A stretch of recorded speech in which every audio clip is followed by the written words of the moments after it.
So hi guys, welcome back to Top 10 Movies. இன்னைக்கு நம்ம பார்க்க போற படத்தோட பேரு 2023ல இப்ப ரீசெண்டா ரிலீஸ் ஆன தி பியூட்டி ஸ்கின் அப்படின்னு ரொம்ப சூப்பரான ஒரு ஃபேண்டசி கலந்த லவ் கதை. ஆரம்பத்துல இருந்து கடைசி வரைக்கும் ஃபுல்லா பாருங்க. மறக்காம லைக் பண்ணுங்க, ஷேர் பண்ணுங்க, சப்ஸ்கிரைப் பண்ணுங்க. டிஸ்கிரிப்ஷன்ல இன்ஸ்டாகிராமோட லிங்க் கொடுத்திருக்கேன், செக் பண்ணி அதுலயும் ஃபாலோ பண்ணிக்கங்க. சரி, இப்ப டைரக்டா கதைக்குள்ள போலாமா? இந்த படத்தோட ஆரம்பத்துல ஒரு பூனை அரக்கிய காட்டுறாங்க. அவ உயிருக்கு பயந்து தெரிச்சு ஓடிட்டு இருக்கா. பின்னாடியே அரக்கர்களை வேட்டையாடக்கூடிய ஒரு குங்ஃபு மாஸ்டரும் துரத்தி வந்துட்டு இருக்காரு. இனிமே இந்த பயப்புள்ளைய கேடி பொண்ணுன்னு மைண்ட்ல வச்சுக்கலாம். ஆரம்பத்துல இருந்து கேடி பொண்ணு உயிருக்கு பயந்து ஓடதான் செய்யறாளே தவிர ஒரு தடவை கூட நேருக்கு நேரா சண்டை போடல. உடனே குங்ஃபு மாஸ்டரை பார்த்து, தவறு எந்த ஒரு தப்பு பண்ணாம என்னை எதுக்காக கொல்ல பாக்குற? உடனே மாஸ்டருக்கு சம கோபம். நீ இதுக்கு முன்னாடியே நிறைய ஆண்களோட ஆன்மாக்களை திருடி இருக்க, அதுக்காக தான் உன்னை கொல்ல பாக்குறேன்னு பச்சையா புழுகுமா. இல்ல, நீ பொய் சொல்ற, உன்னோட சொந்த தேவைக்காக என்ன பழிவாங்க பாக்குற, அதனால உன்னை சும்மா விட மாட்டேன்னு சொல்லி நேருக்கு நேரா சண்டை போட ஆரம்பிக்கிறா. ஆனா ஒரே ஒரு அடியிலேயே மாஸ்டர் பையன் கேடி பொண்ண பறக விட்டான். காயம்பட்டு நேரா அங்க இருக்க பள்ளத்துல விழும்போது மனித உருவத்துல இருந்து பூனையா மாறி அங்க இருக்க காட்டுக்குள்ளேயே விழுந்துருவா. நேரமும் போக அன்னைக்கு நைட் ஆகுது. அந்த வழியா போன நம்ம கதையோட ஹீரோ வழியில பூனை காயத்தோட இருக்க விஷயத்த கவனிக்கிறான். அச்சோ பாவன் இறக்கப்பட்டவன். அது ஒரு அரக்கின்னு தெரியாம காயத்துக்கு மருந்த போட்டு சின்ன துணியை வச்சு கட்டிட்டு இருப்பான். கரெக்டா அப்ப அந்த இடத்துக்கு மாஸ்டரும் குதிரையில வந்துட்டாரு. யோ, இங்க ஒரு பூனை காயம்பட்ட நிலைமையில இருந்துச்சு, அத பாத்தியா? ஆமா தோ இங்கதான் இருந்துச்சுன்னு ஹீரோவும் பின்னாடி திரும்பி அந்த பூனையை கை காட்டும் போது வச்ச இடத்துல காணோம். பைபிள்ல ஓடி போயிட்டா. உடனே மாஸ்டரும் இப்ப அந்த பூனையை தேடி பக்கத்துல இருக்க காட்டுக்குள்ள போயிட்டாரு. நடக்கிற விஷயத்தெல்லாம் வச்சு பார்க்கும்போது ஒருவேளை இந்த மாஸ்டர் தான் பூனையோட ஓனரா இருப்பான் போலன்னு இவனாவே ஒரு சின்ன கெஸ் பண்ணிக்கிட்டு அங்க இருந்து கிளம்ப ஆரம்பிக்கிறான். இதே டைம்ல கேடி பொண்ணுக்கு என்னாச்சுன்னு பார்க்கும்போது பூனை உருவத்துல இருந்து மனுஷ உருவத்துக்கு மாறிட்டா. பக்கத்துல இருக்க ஒரு சின்ன போர்வையை போத்துக்கிட்டு அவசரமா அங்க இருந்து நடக்கும்போது வழியில ஒரு சின்ன வீட்டை கவனிக்கிறா. சரி, நைட்டு இங்க ஓய்வு எடுத்துட்டு கிளம்பலாம்னு நேரா உள்ள வரும்போது அங்க ஏற்கனவே 2 குடிகார பழுங்க இருக்கானுங்க. அதுவும் கையில கத்தியோட. அடடா, பொண்ணு வேற பார்க்க அம்சமா இருக்கா. இன்னைக்கு நைட்டு நம்ம 2 பேருக்கும் செம வேட்டன்னு கேடி பொண்ணோட வாழ்க்கையை கெடுக்கலாம்னு பக்கத்துல வரும்போது கரெக்டா ஹீரோ உள்ள வருவான். யோ, யாரியா நீங்க? பாவம் அப்பாவியான பொண்ணு கிட்ட தப்பா நடக்க பாக்குறீங்களே, உங்களுக்கு எல்லாம் வெக்கமா இல்ல? தோடா, பொண்ணுக்கு உதவி பண்ண ஹீரோ வந்துட்டாரு. உனக்கு உயிர் வேணும்னா ஒழுங்கா அந்த இடத்த விட்டு அமைதியா போயிடு. அப்படி இல்ல கத்திய வச்சு கழுத்துலயே ஒரு போடு போடுவேன். ஒரு அப்பாவி பொண்ணோட உயிரை காப்பாத்துறதுக்கு என் உயிரே போனாலும் பரவாயில்லன்னு கீழே கிடக்கிற ஒரு கட்டை எடுத்து அடிக்கலாமேன்னு பாக்கும்போது பதிலுக்கு அவனுங்க சும்மா இருப்பானுங்களா? கத்திய உங்கிட்டு நேரா ஓடி வருவானுங்க. இதை கவனிக்கக்கூடிய கேடி பொண்ணு தனக்குள்ள இருக்க மேஜிக்கை பயன்படுத்தி மேற்கூறிய இடிய வச்சு அந்த 2 கொலைக்கார பயலுங்களையும் அதுக்கடியில மாட்ட வச்சுட்டா. ஆனா அடுத்த நிமிஷமே இவளும் மயங்கி போயிட்டா. கண்ண முழிச்சு பார்க்கும்போது ஹீரோவோட குதிரை வண்டியில இருக்கா. மேடம், நீங்க பயப்பட தேவையில்லை, பாதுகாப்பா தான் இருக்கீங்க. ஆமா, இந்த டைம்ல காட்டுக்குள்ள என்ன பண்ணிட்டு இருக்கீங்க? நீங்க எங்க போகணும், யார பாக்கணும்? நான் பக்கத்துல இருக்க ஜின்னிங் நகரத்துக்கு போயிட்டு இருக்கேன். அங்கதான் என் குடும்பத்தை சேர்ந்த ஒரு சில பேர் இருக்காங்க. நல்லதா போச்சு, நானும் இப்ப அதே நகரத்துக்கு தான் போயிட்டு இருக்கேன்னு கேடி பண்ண கூடிக்கிட்டு ஹீரோ ஒரு பக்கத்துல நடக்க ஆரம்பிக்கிறான். இப்ப ஹீரோ தாங்கிட்ட பலம் இல்லைனாலும் கூட தான் உயிரை பணையம் வச்சு கொள்ளக்காரங்க கூடிய சண்டைக்கு நின்னால அந்த வீர தீர செயலை பார்த்து கேடி பொண்ணுக்கு இவன் மேல கண்டதும் காதல். ஆனா இது எதுவுமே தெரியாம ஹீரோ நடந்து போயிட்டு இருக்க நேரத்துல பாதி தூரத்திலேயே கேடி பொண்ண காணோம். எங்க போயிட்டான்னு புரியாம சுத்தி முத்தி கவனிக்கும் போது கேடி பொண்ணு அடிச்சு போட்ட கொள்ளக்காரங்க மறுபடியும் ஹீரோவை தாக்குறதுக்காக பின்னாடியே ஃபாலோ பண்ணிட்டு வந்திருக்காங்க.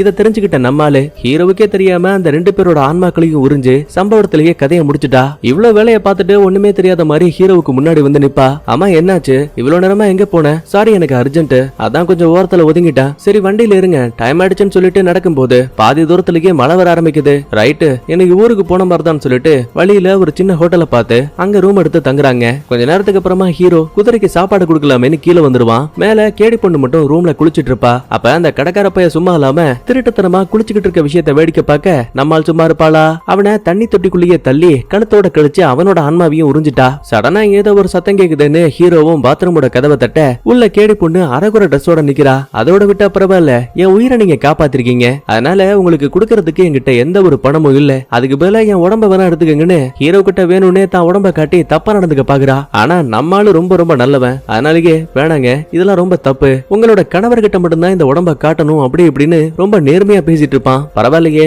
நினைச்சதை விட இவன் ரொம்ப நல்லவனா இருக்கான்னு கேடி பொண்ணுக்கு இன்னும் ஒரு படி ஹீரோ மேல அளவு கடந்த காதல் உருவாகுது. கட் பண்ண அடுத்த நாள் காலையில விடியுது. நீண்ட நேர பயணத்துக்கு அப்புறமா ஹீரோவும் கேடி பொண்ணும் நேரா அந்த ஜின்னிங் நகரத்துக்கு வந்துட்டாங்க. இந்த பரமா வந்த வேலை முடிஞ்சு போச்சு, நீ பாதுகாப்பா உன் வீட்டுக்கு போ. உடனே கேடி பண்ண பாருங்களேன், என்ன மன்னிச்சிரு, என் சொந்தக்காரங்க வீடு எங்க இருக்குன்னு எனக்கு மறந்து போச்சு, அதனால இதுக்கப்புறமா உன் கூட தான் நான் பயணம் பண்ண போறேன். ஐயோ, அதுக்கெல்லாம் வாய்ப்பே இல்ல, நீ முதல்ல அவன் சொந்தக்காரங்க வீட்டை தேடி கண்டுபிடின்னு சொல்லி கேடி பொண்ணு அங்கிருந்து அனுப்பி வச்சிருவான். போயா போ, பாதியிலேயே ஒரு பொட்ட புள்ளைய இறக்கி விட்டு போறல, நீலாம் நல்லா இருப்பியா அப்படி இப்படின்னு கத்திட்டு கேடி பொண்ணு அங்கிருந்து கிளம்பிட்டா. இதே டைம்ல பக்கத்து கடைவீதியை காட்டுறாங்க. அங்க ஒரு பெரிய குதிரை வண்டி ஒரு பொண்ணை தூக்கிட்டு ஓவிய கண்காட்சிக்கு வந்துட்டு இருக்காங்க. சரி, யாருதுன்னு பாக்கும்போது இவங்க தான் நம்ம கதையோட ஹீரோயின். இந்த ஊர்லயே ஜமீன்தார் இருப்பார் இல்லையா, அவங்களோட பொண்ணு தான் இவ. எந்த ஒரு ஆணையும் திரும்பி பார்க்காத ஒரு ஆளு. இந்த விஷயத்த ஓவிய கண்காட்சி கண்காட்சிக்கு வந்த ஜட்ஜோட புள்ளையும் கவனிக்கிறான். இவன் ஒரு பொம்பளை பொறுக்கி உள்ளன்னு எழுதி வச்சா கூட போதும், அந்த பேப்பரை கூட கசக்குன்னு கசக்கிடுவான். நேரா கண்காட்சிக்கு வந்த ஹீரோயின் அங்க இருக்க ஓவியங்களை பார்க்கும்போது கரெக்டா ஜட்ஜோட பையன் உள்ள போந்து, என்னம்மா இப்ப வரைக்கும் எந்த ஒரு பையனுமே உன் பக்கத்துல கூட வரலையாமே, ஏன்னா ஊர்ல இருக்க ஆளுங்களுக்கு உன்னோட அப்பா ஜமீன்தார்னு பயம், ஆனா எனக்கு அந்த பயம் கிடையாது. இந்த மாதிரி பேசிக்கிட்டே பக்கத்துல வரும்போது கரெக்டா கேடி பொண்ணு உள்ள போந்து ஹீரோனை காப்பாத்திட்டா. ஆனா அப்பவும் இந்த ஜட்ஜு பையன் சும்மா இல்லங்க, மறுபடியும் தப்பா நடக்கலாமேன்னு பக்கத்துல வருவான். சடனா ஹீரோ உள்ள போந்து, யோ நீ ஜின்னிங் நகரத்தோட நீதிபதியோட மகன், நீ போய் இப்படி ஒரு தப்பான காரியத்தை பண்ணலாமா? தோடா அட்வைஸா, இந்த பேரு அதிக பதவியில எவன் இருக்கானோ அவன் தாண்டா அதிக தப்புகளை பண்ணுவான், ஒழுங்கா வழிய விட்டு விலகு, அப்படி இல்ல தப்பான கேஸ போட்டு உன்னை உள்ள தள்ளுவேன். பிரச்சனை இப்ப அது மட்டும் கிடையாது, கொஞ்ச நாளைக்கு முன்னாடி உங்க அப்பா இறந்து போயிட்டாரு, அவரோட ஒட்டுமொத்த கடனையுமே அடைக்கிறதுக்காக உன் சொத்து எல்லாத்தையும் வித்துட்டியாமே, என்ன பொறுத்த வரைக்கும் நீ வெறும் பிச்சைக்காரன், அதனால உங்ககிட்ட நேரடியா சண்டை போறத கூட நான் அவமானமா தான் பாக்குறேன். நீ சொல்றது ஓரளவுக்கு சரியா இருக்கலாம், என்கிட்ட பணம் இல்ல, செல்வ செழிப்பான பொக்கிஷங்கள் இல்ல, ஒரு பொண்ண அம்மா மாதிரி பாக்கணுங்கிற நல்ல எண்ணங்கள் இருக்கு, என்னடா விட்டா ஓரா பேசிட்டு இருக்கேன்னு ஹீரோவை தள்ளி விட்டு அடிக்கலாமே வரும்போது கைய ஓங்கினவன் திடீர்னு தன்னைத்தானே அடிச்சுக்க ஆரம்பிக்கிறான். என்னன்னு பாக்கும்போது நம்ம கேடி பொண்ணுருக்கால, அவதான் ஒரு சின்ன மேஜிக்க போட்டு ஜட்ஜோட பையன் தன்னைத்தானே அடிச்சுக்கிற மாதிரி பண்ணிருக்கா. கண்காட்சிக்கு வந்த ஒட்டுமொத்த பேருமே இங்க என்ன நடக்குதுன்னு புரியாம குழப்பத்துல இருக்காங்க. அப்பதான் ஹீரோயின் கேடி பொண்ணோட முகத்தை பார்த்து, லீச்சியக்கா நீங்க எப்ப ஊர்ல இருந்து வந்தீங்க, என்கிட்ட எதுவுமே சொல்லல, முதல்ல வீட்டுக்கு வாங்க, அம்மாவும் அப்பாவும் உங்களை பார்த்தா கண்டிப்பா சந்தோஷப்படுவாங்க. ஒரு நிமிஷம் கேடி பொண்ணு பேந்த முடிச்சிட்டு ஒரு சின்ன பிளாஷ்பேக் நினைச்சு பாக்குறா. பூனை இறக்கியா இருக்கும்போது கேடி பொண்ணு பக்கத்துல இருக்க நகரத்துல வாழ்ந்திருக்கா. அப்ப ஒரு சில கொள்ளைக்காரங்க வீட்டுக்குள்ள பூந்து எக்கச்சக்கமான ஆளுங்களை அடிச்சு போட்டு லீச்சிங்கிற ஒரு பொண்ணை கொண்டிருக்காங்க. இந்த விஷயத்த பூனை உருவத்துல இருந்து நம்ம கேடி பொண்ணு பாத்திருக்கா. அவளோட மனித உடல் பிடிச்சதால இறந்து போன லீச்சி உடம்புக்குள்ள பூந்து அவளோட உடம்ப இப்ப இவ சொந்தமாக்கி இருக்கா. இந்த இடத்துல பிளாஷ்பேக்கும் கட் ஆகுது. எங்க ஒரு வேலை தான் லீச்சி உடம்புக்குள்ள இருக்கோங்கிற விஷயத்த சொன்னா மாட்டிப்போன் பயந்துகிட்டு சமாளிக்கிறேங்கிற பேர்ல வாங்க நம்ம முதல்ல அங்கிள் ஆண்டியை போய் பார்க்கலாம், ஆனா அதுக்கு முன்னாடி நம்மளுக்கு உதவி பண்ண வந்த ஹீரோ இருக்காரு, இவரையும் கூட கூட்டிட்டு போனோம். சிரிச்சுக்கிட்டே ஹீரோயினும் சரின்னு சொல்ல நேரா வீட்டுக்கு வந்ததுமே லீச்சிய அங்க இருக்க அப்பா அம்மா கிட்ட இன்ட்ரோ கொடுத்துட்டு வீட்டை சுத்தி காட்டுறதுக்காக தனியா போயிடுவாங்க.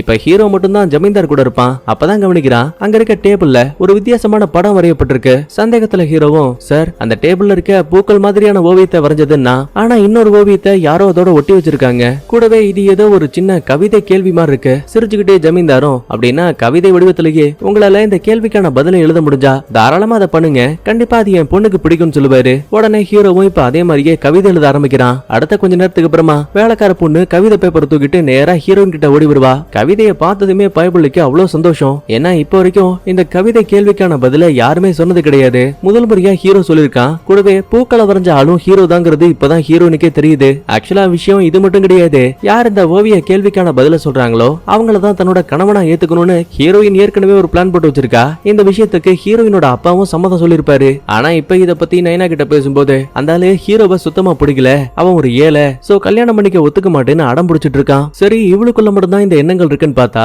இன்னொரு பக்கத்துல ஹீரோயினை பாத்திருப்பால முதல் பார்வையில அந்த நிமிஷமே இவனுக்குள்ளயும் காதல் வந்திருக்கு. சோ அதனாலேயே ஹீரோயினோட உருவ படத்தையே அப்படியே வரைஞ்சு வச்சிருக்கான். கட் பண்ணா அடுத்த நாள் காலையில ஹீரோவோட வீட்டுக்கு வந்த கேடி பொண்ணு அவன் வரைஞ்சு வச்சிருக்கக்கூடிய ஓவியத்தை பார்த்து பயபுள்ளைக்கு செம ஷாக்கு. யோ என்னையா ஹீரோயினை வரைஞ்சு வச்சிருக்க?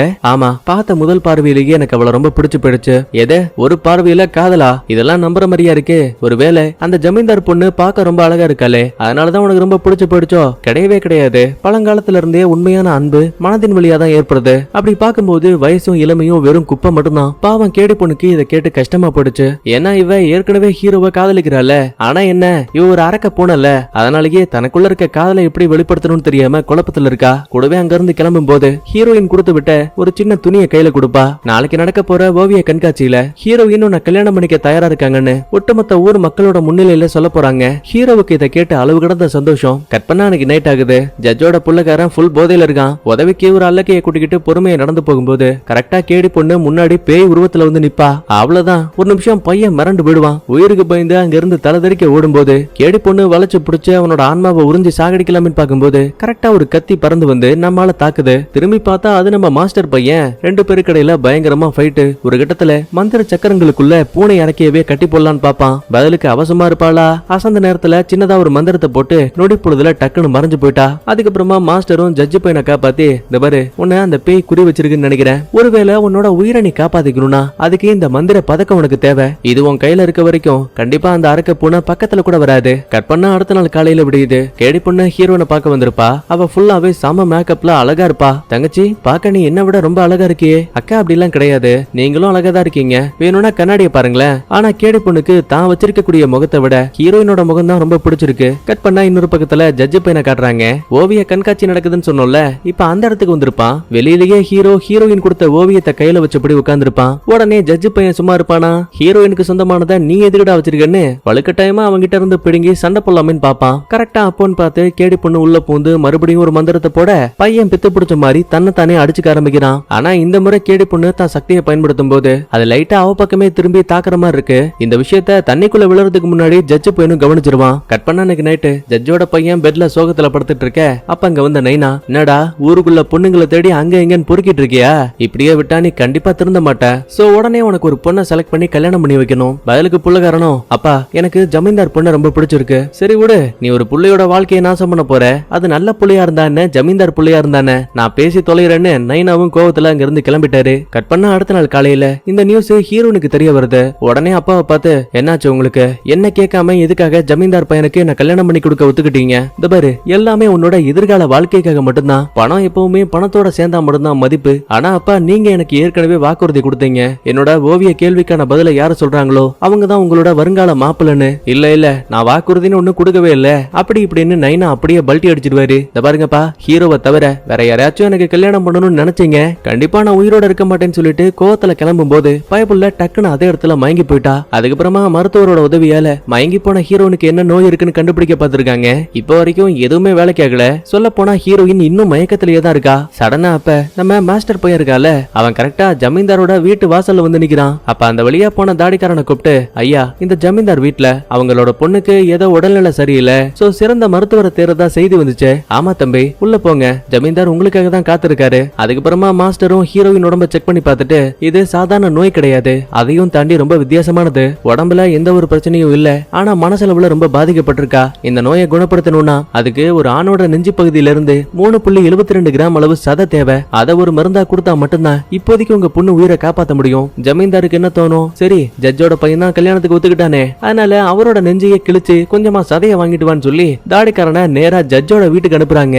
ஆனா அந்த பைபிளைய பாருங்களேன், யோ கல்யாணமே ஆகல, ஹீரோனுக்கு நீ சொல்ற மாதிரியே மருந்துக்கிற பேர்ல என் சதையை வெட்டி கொடுக்குறேனே வச்சுப்போம். ஒருவேளை அவ பிழைச்சிட்டானா ஓகே, செத்துட்டானா என் சதை வீணா போகாத, அதனால இக்காரணத்தை கொண்டு என் சதையை கொடுக்கவே மாட்டேன்னு ஜட்ஜோட புள்ள ரொம்ப தெனாவட்டா பேசிட்டு இருக்கான். தாடிக்காரன் இந்த விஷயத்த ஜமீன்தார் கிட்ட சொல்ல, அடுத்து தான் பொண்ணை காப்பாத்த என்ன பண்ண போறோன்னு தெரியாம குழப்பத்துல இருக்கான். கரெக்டா அப்ப வீட்டுக்கு வெளியில கத்துற மாதிரி சத்தம் கேக்குது. சந்தேகத்துல வெளியில வந்து பார்க்கும்போது அது நம்ம ஹீரோ. ஐயா, ஒரே ஒரு முறை மட்டும் உங்க பொண்ணுக்கு என்னாச்சு ஏதாச்சும் நான் பக்கத்துல இருந்து பாக்கணும்னு ஆசைப்படுறேன், அப்படி இப்படின்னு கெஞ்சி கதறி அழுதுட்டு இருப்பான். உடனே ஜமீன்தாரும் இதான் சாக்குன்னு சொல்லிட்டு, இந்த பாரு, என் பொண்ணை நீ காப்பாத்தணும் அப்படின்னா அதுக்காக நான் என்ன கேட்டாலும் நீ கொடுக்க தயாரா இருப்பியா? கண்டிப்பா தலைவரே, என் உயிரை கூட கொடுக்குறேன், அதெல்லாம் தேவையில்லை, உன்னோட நெஞ்சு பகுதியில இருந்து 3.72 கிராம் சதையை மட்டும் கூட. துளி கூட யோசிக்காம ஹீரோ ஒரு கத்தி எடுத்து தான் நெஞ்சையை குத்தி கிழிச்சு அதுல இருந்து ஒரு சின்ன சதையை வெட்டி கொடுப்பான். ஒரு நிமிஷம் ஜமீன்தாருக்கும் அங்க இருக்க பொண்டாட்டிக்கும் இதை பார்த்து அல்ல இல்ல இப்ப நடந்த எல்லாத்தையுமே ஒளிஞ்சிருந்து நம்ம கேடி பண்ணிருக்கால, அவளும் வேடிக்கை பார்த்துட்டு இருக்கா. ஒருத்தன் தான் காதலுக்காக ரோஜா கொடுப்பான், அப்படி இல்லனா சாப்பிடறதுக்கு ஏதாவது பிஸ்கட்டாச்சும் வாங்கி கொடுப்பான். இவன் என்ன சதையெல்லாம் அறுத்து கொடுக்குறான்னு வாய பொழப்பா. உடனே ஜமீன்தாரும், என் புள்ளைய காப்பாத்துறதுக்கான வழியை நான் பாத்துக்கிறேன், ஹீரோவை வீட்டுக்குள்ள விடாம கதவையை லாக் பண்ணிட்டாங்க.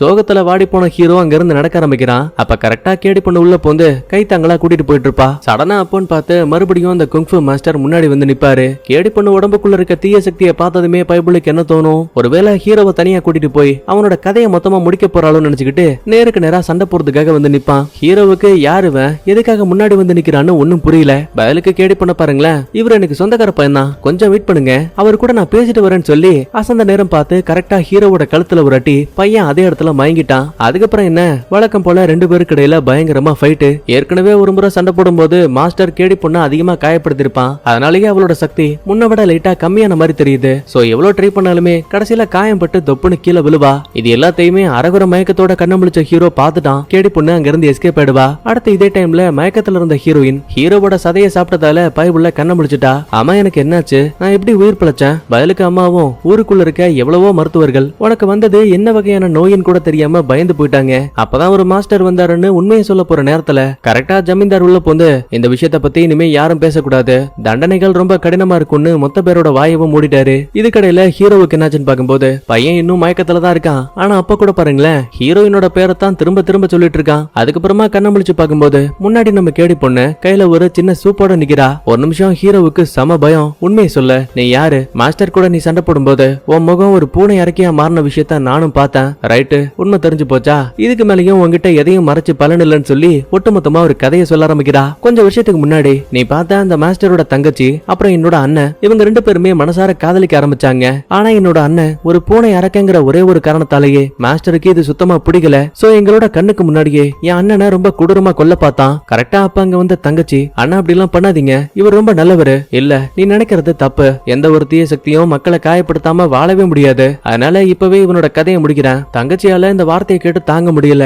அதனால கேடி பொண்ணோட அண்ணன், அதாவது தன்னோட காதலனை கட்டி பிடிச்சுக்கிட்டு அங்க இருக்க பள்ளத்துக்குள்ள விழுந்து 2 பேருமே சம்பவத்திலேயே இறந்து போயிடுவாங்க. மாஸ்டருக்கும் இதை பார்த்து என்ன பண்றதுன்னு புரியல. கடைசியில அந்த இடத்துல கிடைச்சது தங்கச்சி கிட்ட இருந்த ஒரே ஒரு சின்ன லாக்கெட் மட்டும் தான். சரி, பயபுள்ள இதை பார்த்ததுக்கு அப்புறமாச்சும் திருந்துவான்னு பார்த்தா அதுக்கு பதிலா அரக்கனை காதலிச்சுதான் தான் தங்கச்சி இறந்து போயிட்டாங்கிற கோபத்தால இனிமே இந்த உலகத்துல எந்த ஒரு அரக்கனும் இருக்க கூடாதுன்னு அவங்கள தேடி தேடி கொல்லணுங்கிற முடிவுக்கு வந்திருக்கான். ஆக்சுவலா இப்ப நடந்த எல்லாத்தையுமே ஒளிஞ்சிருந்து கேடி பொண்ணும் அவளோட அம்மாவும் பார்த்திருப்பாங்க. இதுக்கு மேலேயும் இந்த இடத்துல இருந்தா மாஸ்டர் எங்க ஒருவேளை தான் பொண்ணையும் கொன்றுவாரோன்னு பயந்துகிட்டு தான் உடம்புக்குள்ள ஆர்பன் சொல்லப்படக்கூடிய ஒரு புனித பொருள் இருக்கும். பொதுவா இது உருவாகணும்னா அதுக்கு 1000 ஆண்டுகள் தேவைப்படும். ஆனா அம்மா தான் உடம்புக்குள்ள இருந்து அந்த ஆர்ப தனியா பிரிச்செடுத்து அதை கேடி பொண்ணுக்கு மாத்தி விட்டுருவாங்க. இந்த பர்மா, இனிமே நீ கெட்ட ஆண்களை தேடி கண்டுபிடிச்சு அவங்களோட ஆன்மாக்களை அதிகமா சாப்பிட்டாகணும். ஏன்னா அப்பதான் உன்னால ஒரு முழுமையான மனித பெண்ணோட உருவத்துக்கு மாற முடியும். இது மூலமா இங்க சுத்திக்கிட்டு இருக்க இந்த மாதிரியான மாஸ்டர் கிட்ட இருந்தும் தப்பிக்க முடியும். அம்மா, அப்படின்னா நீங்க என்ன பண்ண போறீங்க? இப்போதைக்கு இந்த மாஸ்டரை நான் பாத்துக்கிறேன். முதல்ல நீ இந்த இடத்தை விட்டு தப்பிச்சு போடுன்னு சொல்லும் போது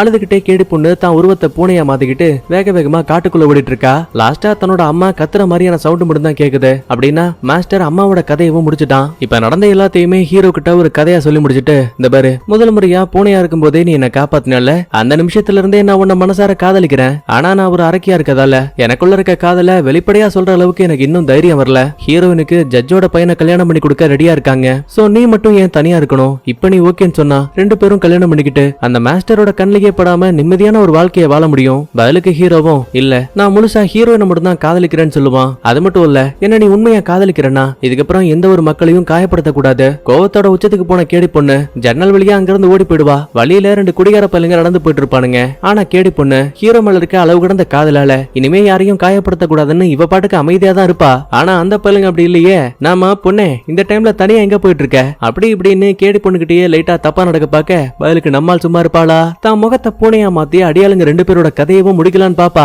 ஆனா இருந்தாலும் ஹீரோவோட காதல் அவங்கள கொல்ல விடாம தடுக்குது. கரெக்டா அப்ப அங்க வந்த மாஸ்டர் குடிகார பல்லுங்க தரையில மயங்கி இருக்க விஷயத்த பார்த்து கேடி பொண்ணு தான் இவங்க 2 பேரையும் சாகடிக்க பாக்குறாளோன்னு தப்பு கணக்கு போட்டு மறுபடியும் சண்டை போட ஆரம்பிக்கிறான். முடிஞ்ச வரைக்கும் இவ்வளவு என்னென்னமோ ட்ரை பண்ணி பாப்பா. ஆனா மாஸ்டர் நினைக்கிறத விட ரொம்ப திறமசாலி. ஒரு கட்டத்துல கேடி பொண்ண கீழே தள்ளி கத்திய வச்சு குத்தலாமேனு பக்கத்துல வருவான். கரெக்டா அப்ப ஹீரோ உள்ள பூந்து, நீ நினைக்கிற மாதிரி அவ கெட்டவ கிடையாது, நான் மக்கள் யாரையுமே காயப்படுத்த கூடாதுன்னு சொன்னேன், அதுக்கேத்த மாதிரிதான் இவ்வளவு நடந்துட்டு இருக்கா. இப்படி பேசிட்டு இருக்க டைம்லயே கேடி பொண்ணு அங்க இருந்து எஸ்கேப் ஆயிடுவா. மாஸ்டருக்கு இதை பார்த்து செம்ம கோபம். தபரியா, அரக்கிங்கிறவ எப்பவும் அரக்கியா மட்டும்தான் இருப்பா. அவளுக்கு நீ சப்போர்ட்டா இருந்த நாளை பின்ன உனக்கே பிரச்சனையா போயிடும். இப்படி எல்லாம் பேசிட்டு மாஸ்டர் அங்க இருந்து கிளம்பிட்டான். கட் பண்ண அடுத்த நாள் காலையில விடியுது. ஹீரோயினை பார்க்கலாம்னு கேடி பொண்ணு வீட்டுக்கு வரும்போது சடனா வழியில ஹீரோயின் வந்து நிக்கிறா. ஏன், என்னாச்சு? ஏதோ ஒரு கேள்வி உனக்குள்ள ஓடிக்கிட்டே இருக்கு போல. ஆமா, நான் எப்படி அந்த வினோதமான நோயில இருந்து உயிர் தப்பிச்சேன். ஆரம்பத்துல அமைதியா இருக்க கேடி பொண்ணும் அதுக்கப்புறமா ஹீரோ தான் தன்னோட இறைச்சியை கொடுத்தான், அதை சாப்பிட்டதுக்கு அப்புறம் தான் நீ திரும்ப உயிரோட வந்தன்னு சொல்லுவா. ஒரு நிமிஷம் இதை கேட்டதுமே நம்மளுக்கு ஆனந்த கண்ணீர். கரெக்டா அப்ப நைனாவும் அங்க வருவாரு. நீ நடக்க போற கல்யாணத்துக்கு ஒத்துக்கிட்டாலும் சரி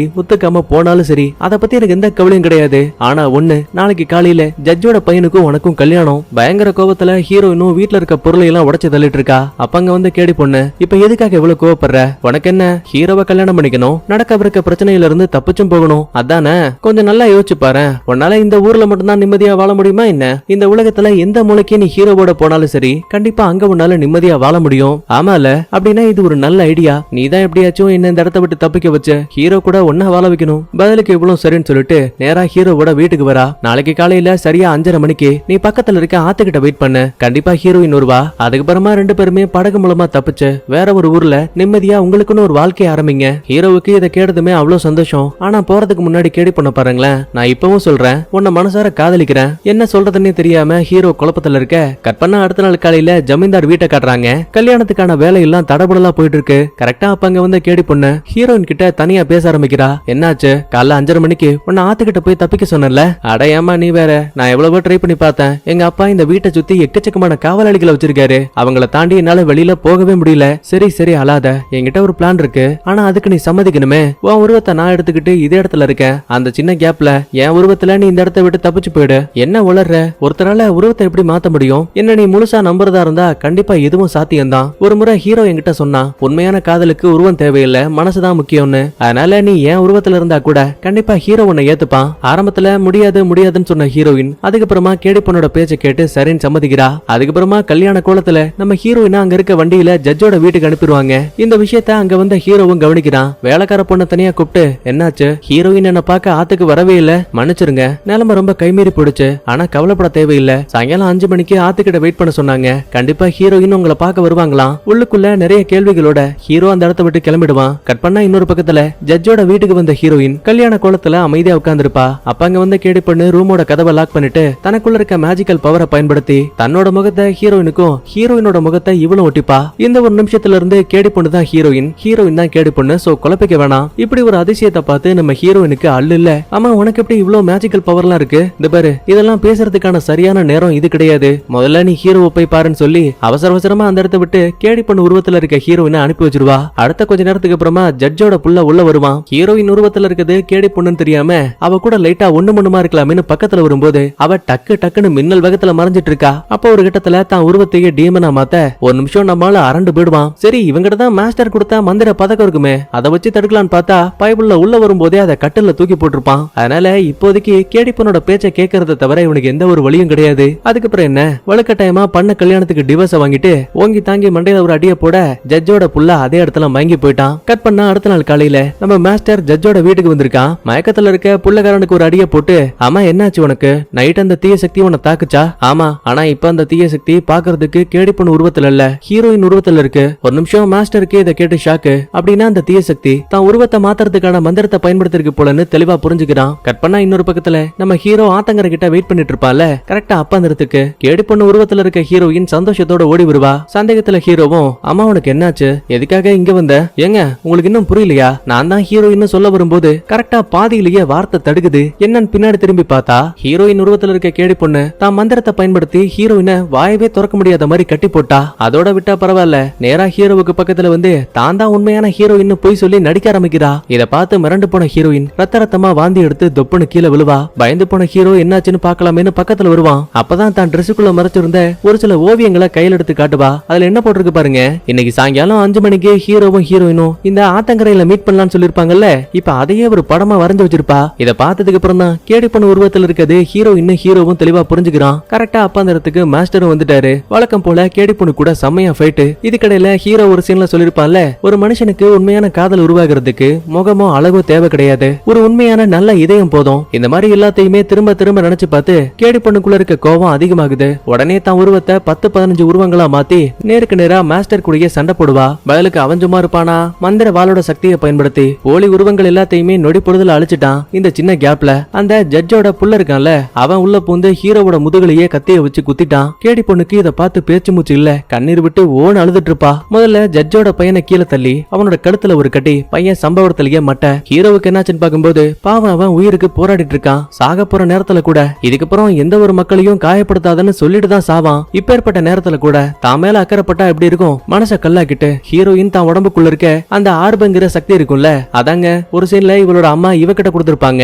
இப்ப அந்த சக்தியை தனியா பிரிச்சு ஹீரோவுக்கு கொடுக்கலாம்னு பார்க்கும்போது பக்கத்துல இருக்க மாஸ்டர் வேணான்னு தடுக்கிறான். தபரு, உனக்குள்ள இருக்க உண்மையான காதலை நான் புரிஞ்சுக்கிட்டேன். உனக்கு இப்ப கூட வாய்ப்பு இருக்கு. என் கூட நீயும் தெய்வீக கலைகளை கத்துக்கிட்டீங்கன்னா எதிர்காலத்துல உனக்கு மனித உருவம் கிடைக்கும். ஆனா ஒருவேளை இப்ப மட்டும் உன்னோட ஆர்பு போச்சுன்னா நிரந்தரமா நீ ஒரு பூனையா மட்டும்தான் இருப்ப. ஆனா கேடி பொண்ணுக்கு அதை பத்தி எந்த ஒரு கவலையும் கிடையாது. இப்போதைக்கு ஹீரோவை காப்பாத்தணுமேங்கிற ஒரே ஒரு எண்ணத்தாலேயே ஆர்ப நேரா ஹீரோ உடம்புக்கு மாத்திட்டு பாவம் இவ ஒரு பூனையா மாறிடுவா. கண்ணுக்கு நேரா இப்படி ஒரு விஷயத்த பார்த்து மாஸ்டருக்கு ஒண்ணு மட்டும் தெளிவா புரியுது, எப்பேற்பட்ட தீய சக்தியா இருந்தாலும் கூட கண்டிப்பா அது உண்மையான காதலை பார்த்துச்சுன்னா ஒரு நல்ல சக்தியா மாறதுக்கான வாய்ப்பு இருக்கு. அதுக்கு முக்கிய அடையாளமே ஹீரோயின் தான். கட் பண்ணா அடுத்த சில பல மாதங்களுக்கு அப்புறமா நம்ம ஹீரோவும் ஹீரோயினும் ஒன்னா சேர்ந்து வாழ ஆரம்பிக்கிறாங்க. கூடவே பூனை உருவத்துல கேடி பொண்ணுக்கா பாத்தீங்களா, இப்ப அவளும் அந்த குடும்பத்துல ஒருத்தியா இருக்க மாதிரி காட்டி அப்படியே இந்த இடத்துல சூப்பரா படத்தையும் முடிக்கிறாங்க. நான் சொன்ன இந்த கதை தெளிவா புரிஞ்சிருக்கும் நம்புறேன். சரி, ஓகே, அடுத்த ஒரு சூப்பரான தர மனப்படத்தோட வரங்க. பாய்.